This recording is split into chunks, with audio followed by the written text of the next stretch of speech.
don't cry. Little boys and girls cry just as much as each other, but at the age of 7 or 8, boys stop. We're told to stop. We're not allowed. Suck it up, be a man, toughen up, keep your mouth shut, grin and bear it. I pause in front of the mirror in the locker room light. Tensing my muscles, I pose for myself. I'm strong, I'm straight, I'm normal. I am a man. Face stony, emotionless, chest pushed out in confidence. Around me, the taunts of other boys echo through the tiled room. A pair of jocks is thrown around, one kid stuck in the middle, tearing up. Don't be a pussy, have a cry, man up, the room fills with laughter. I stay silent, stony, cool. Every day, I have worked to build this facade, an indestructible wall that protects me from the taunts of other boys.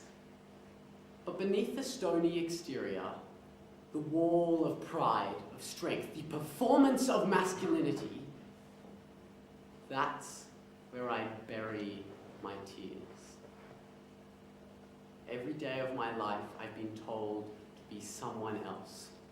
Squeezed into a tiny box of expectation to be someone stronger, someone dominant, someone emotionless, aggressive, a man. And it's unacceptable to fall outside this narrow definition of male identity. And if anyone falls out of line, we rein them back in. We've been told to hide our differences, to fear our weaknesses. And if we let any of it show, we are teased, we are bullied, we are bashed into silence. So as young men grow up, we put on our masks and we suck it up. So when a man is stuck at work, with chronic back pain, anxious about meeting a deadline and unable to spend time with his loved ones, he's told by other men to grin and bear it, because men don't cry. When a teenage boy got emotional in my literature class about a recent breakup, we told him to suck it up and get over it. And when I told my primary school friends that I was a dancer, I was laughed at for being a girl. This culture of hypermasculinity has developed in the locker rooms, playgrounds, and boardrooms of the world. The spaces dominated by men, unchecked by authority, where we prepare in an almost ritualistic fashion to go into battle. It's here where the monomyth of heterosexual masculinity has developed. It's here that men don't cry. It's here that little boys put on their armor, following the actions passed down by their coaches, sledging and defiling each other. The 3 most destructive words every man receives when he's a boy is when he's told to be a man. Because these words perpetuate the idea that masculinity is something to be achieved. And it's schools that constantly push boys to fulfill a narrow male image of strength and success that has caused severe misinformation and under-education. These strict behavioural codes that equate seeking help to weakness has caused mass underreporting of mental illness, with suicide now the leading cause of death for men aged 16 to 30. And those programs that do deliver health information do so through the guise of building better men. The best we can muster for a program about men's health is a month where men are encouraged to grow mustaches. And have you ever heard any information about men's health? Had any discussions or even heard some statistics? Even when we get the bare bones of a discussion, every facet of school life and male-targeted programs is specifically and narrowly male, leaving those identities that fall outside the realms of the tough and the buff to be left by the wayside. Most dangerously, these environments just explore sexual issues in a specifically heterosexual way that discusses relationships, sexual health, and pornography from an exclusionary perspective. The cost? A shocking lack of sex ed that has seen a 70% rise in the rates of gay teens having unprotected sex. The cost is boys who are afraid of their sexuality. Because besides the violent slurs they hear in the hallway that demonize and humiliate, it's like it doesn't even exist. No one is willing to have a conversation. And when conversations are had, they're in a science class, where sex and love is an equation.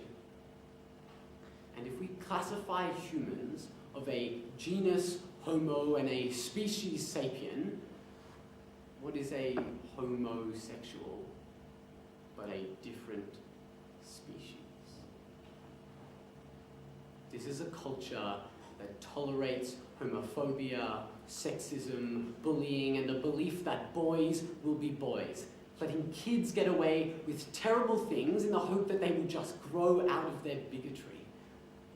But these stories and experiences don't end when we finish school. They shape the way men act and grow.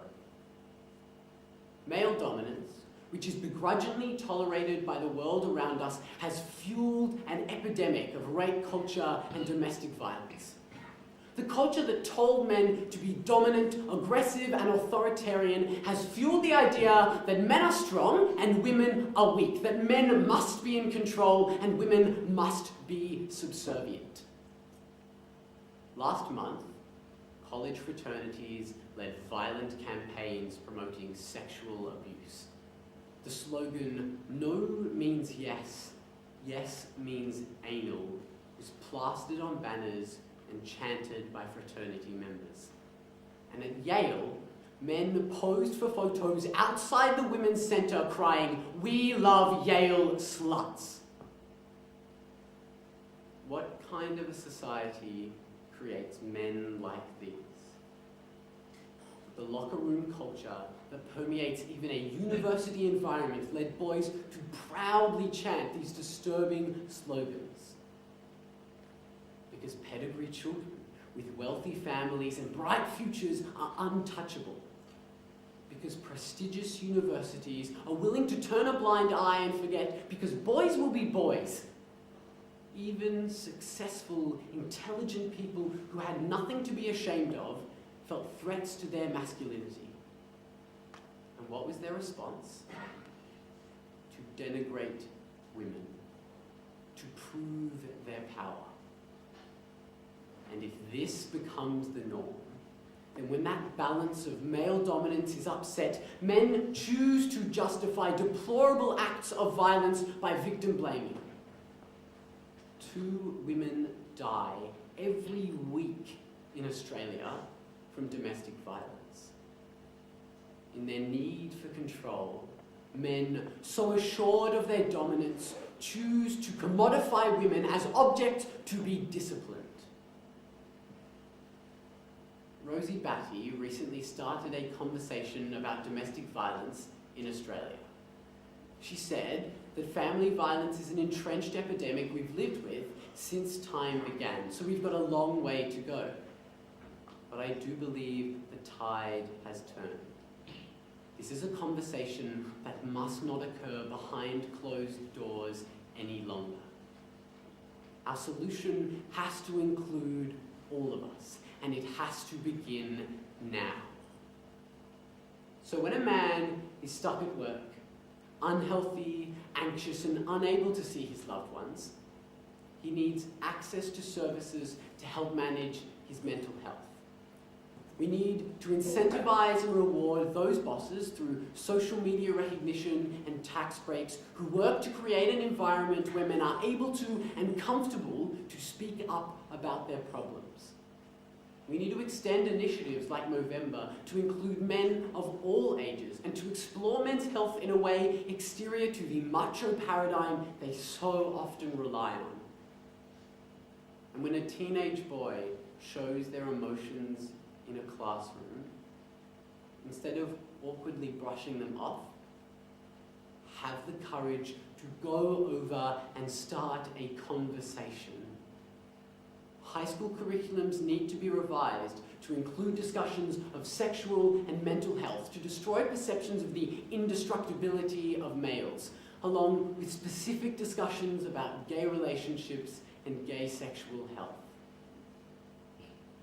And when primary school boys choose to express themselves in a way that doesn't conform to a narrow male stereotype, they need to be reassured that it's okay to be yourself. That someone can be a man in many different ways. So why don't men cry? Because that would rust the armor, the mask of masculinity. We need to tear that armor off our skin. Now is the time to cry.